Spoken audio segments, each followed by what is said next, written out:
Upo muna tayo at sagutin natin tong question na to. What it takes to be Canadian citizen. So ako guys, mahaba ang journey ko bago ako naging Canadian citizen. Nag-aral muna ako dito. Dumating ako 2018. Nag-aral ako for almost like 2 years.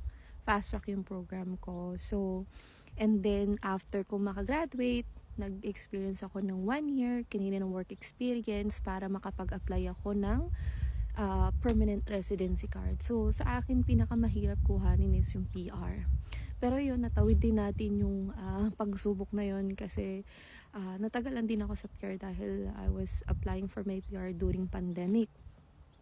So, after nun, pag PR ka na, mag-aantay ka lang ng 2 years and then pwede ka na mag-apply ng Canadian citizenship.